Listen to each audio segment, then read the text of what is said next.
If we're in the time domain and we want to know some facts about what's going on, if we're in the Laplace domain, we want to know what's going on in the time domain, we have two theorems that are going to be useful. So today we're going to talk about what these theorems are, when we can use them, and after I describe that, then I'll also go into the proofs in case you want the evidence as to how it comes from.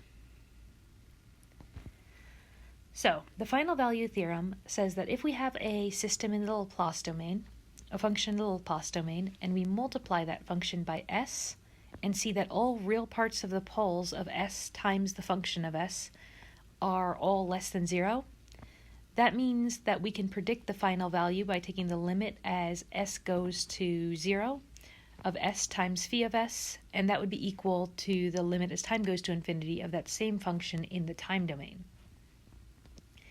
The initial value theorem is going to tell us that if we take some function, and here we don't have any sort of restriction about if what the real parts of the poles are, but we take some function and we take the limit s as s goes to infinity of s times phi of s, that's going to be equal to the limit as time goes to 0 of phi of t.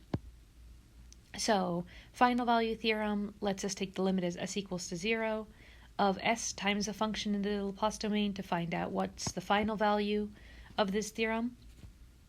And the initial value of the theorem is going to say that if we have any function and we want to know what the starting value was, we could do that by taking the limit as s goes to infinity.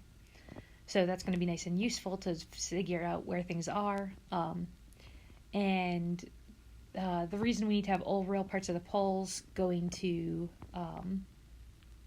that of s times phi of s is less than 0 is that's going to be a system that has an equilibrium. So when we talk about stability, we'll get to that in the future, but if you had a sine function or a cosine function or a function that goes to positive or negative infinity, then the final value theorem does not work. So we always need to check for that. But here's our proof. So Laplace transform, we can say the Laplace transform of derivative is s times the function of s minus initial condition. We also have it defined by that integral as 0 to infinity e to the negative st times a function dt. And we can combine these two to say that we have s times phi of s minus our initial value.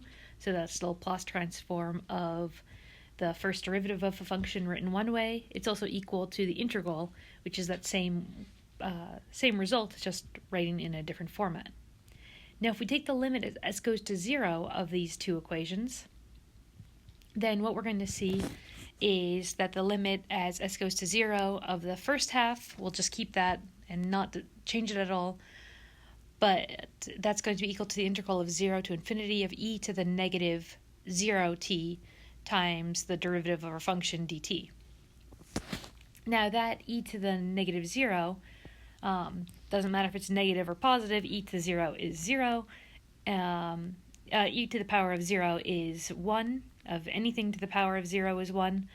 So we're going to, let's also fix that parentheses. We're going to be able to say that the integral of the derivative function is the original function. So we can say the limit as s goes to 0 of s times phi of s is equal to phi of infinity in the time domain. We're going to use a similar method to find, so that proves the final value theorem, and we're going to use a similar method in order to prove the initial value theorem. And so we'll again take that original Laplace transform of derivative in both formats that we've seen it, either using the integral or just s phi of s minus phi initial.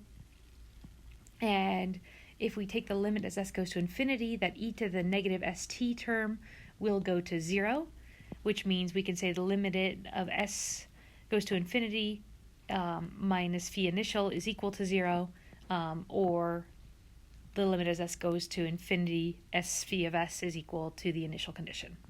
So that's the proof of both.